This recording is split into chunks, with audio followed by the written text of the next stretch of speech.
Riding the Bus 1, a poetry book that was sold to me by my Uber driver coming home from the airport a couple months ago. Taking a little step back into time, I was on a business trip in Washington, D.C. and Madison and I thought it would be a good idea to stay the whole weekend because it ended from Monday to Friday.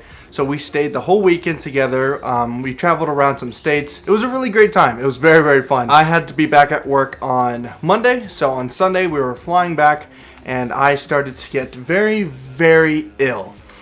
And of course, the moment I'm getting ill is the moment our flight was overbooked because there was a big rainstorm. Since we had like the cheapest tickets, they told us either there's a chance you won't get to fly and you have to stay here overnight, or we'll pay you each $1,000 to stay. So it was like, I'll take $1,000. During that time, I became extremely ill. We finally got on the flight the next morning after. I missed work. It was just the longest flight. Everything was going wrong. I was sick and tired, and we get in this Uber. I was finally about to just get home. I could sleep. I could rest off the illness.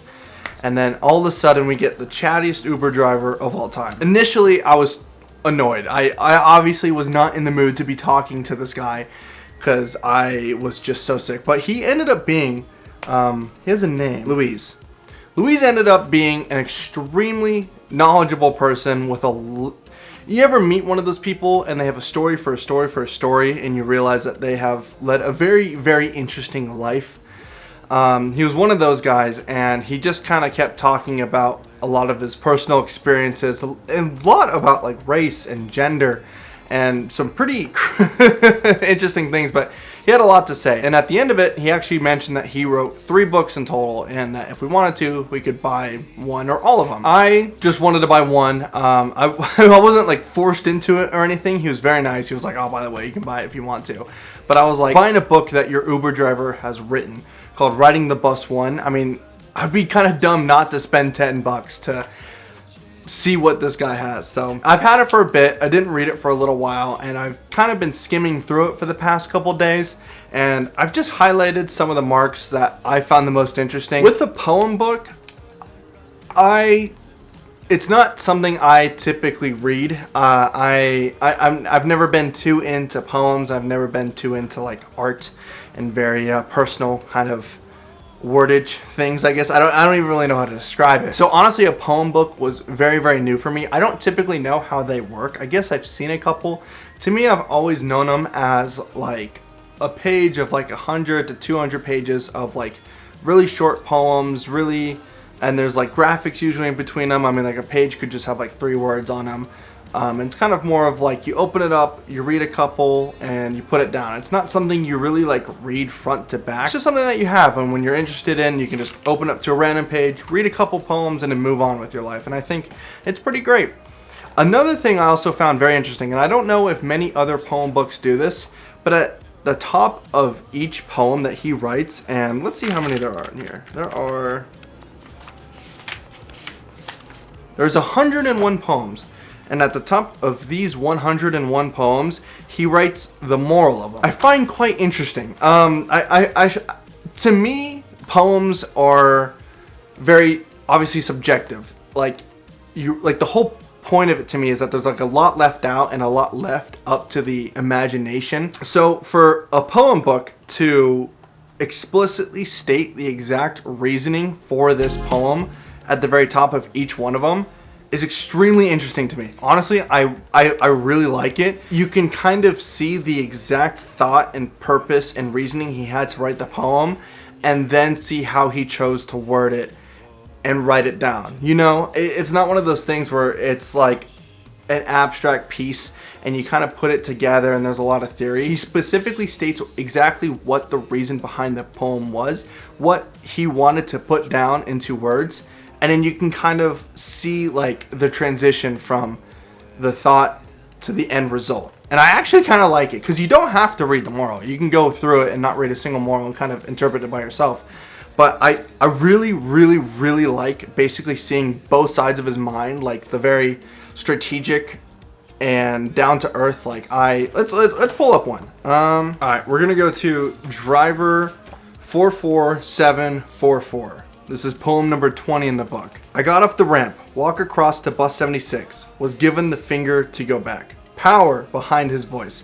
You are not supposed to get off the ramp. I could have run you over. The bus was stopped. His job must be really hard to become so angry at a man much older than him. I looked at his badge. I looked at his raging face, his fast-moving lips. Should I report his disrespect to his boss? Nah. Forgive and forget. I've made mistakes too. My first day on the bus. It's a story about, obviously, like his first day on the bus, one of the experiences that he had that was kind of bad. And then just at the very top, it says, message. My experience as a bus rider began on a bad note. Bus drivers, like teachers and other professions that involve people, services, can become quite stressed when working with their clients. Sometimes we might overstep our authority, which only increases stress for all. Since I am conscious of my own flaws, I decided to remain calm as this bus driver tried to pick a fight with me. In the progressing months, I witnessed unnecessary discussions between drivers and passengers. In this incident, I chose to be chill and cool.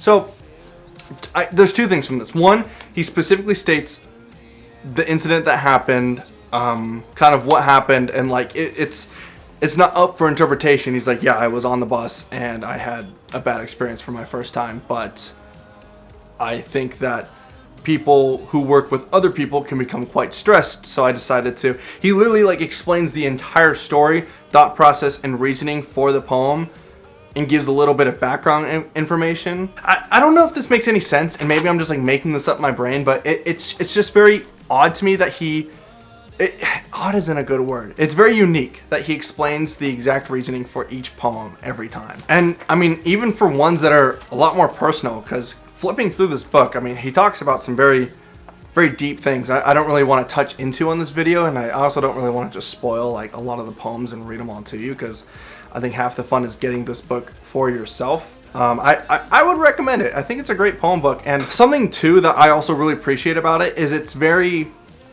I guess, amateur in a good way. Like it almost feels like he's writing this like to you directly. Like he uses slang a lot of the times. He has like his own little phrases. To me, like when you pick up a book, let's see what is Madison at? A book like Dune. Dune is a very, each page, each sentence has been looked at, has been reviewed, has been just like every word is extremely intentional. There's no mistakes. It is a very, very clear, precise story, and it's nice. It's a nice change of pace, and I'm guessing this is for some poem books too, but specifically this one, where he just kind of talks to you just like a person throughout the book. He's like, yeah, I was chilling, cool. Oh yeah, I kind of like this a little bit. I think the ending sentence of this book and his conclusion perfectly encapsulates kind of just the entire feeling I've been trying to portray. So I will not say goodbye, but see you later. Expect to see all these books I have mentioned, one every year, once a year. As I am sitting here at a Starbucks, I am thinking, I am going to leave a positive mark in the world of positive thinking, hope, and dreams coming true.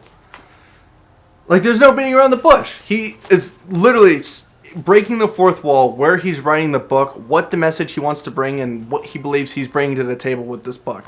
It's just, it's a really nice change of pace. I was very, very pleasantly surprised. I just expected to kind of open up a book of maybe some poems, some cool things, some boring things, whatever, but like this is the most like insight to someone's mind I've like ever kind of seen before, and I really like it. There's one of the more personal poems I found in the book.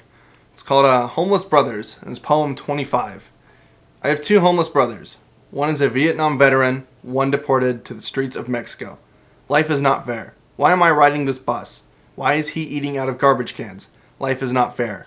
Why is he divorced, abandoned? Why do I have a beautiful wife? I have two brothers, two homeless brothers, two of millions of other homeless. I have a beautiful house, air conditioning and heating, warm sheets and a comfortable bed. I have two homeless brothers. Are they hungry and thirsty today? Will someone give them a warm bed tonight? And he talks about the message. This is a bit of information about my brothers. One is a Vietnam veteran and the other is a victim of drug abuse. How many of you have family members or know someone who is a war veteran? For some evident reason, many of our soldiers develop long-term social development problems. Many of our homeless are former members of our armed forces. My brother is a different story. Abuse, neglect, alcohol, and drug addiction. Please be compassionate and care for the homeless.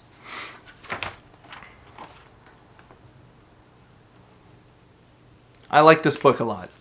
I do appreciate Louise when I was very ill, very not in the mood to talk to my Uber driver, but he was funny. I really do wish I was in a better mood when I did meet him to appreciate his humor, his stories, and I am very happy I did end up purchasing this book because it's kind of a forever memory I'll have about that very weird traveling incident I did have.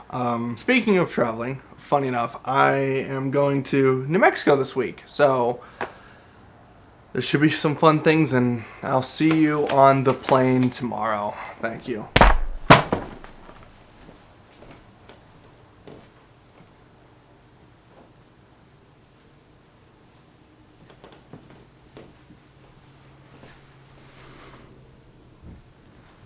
Hello.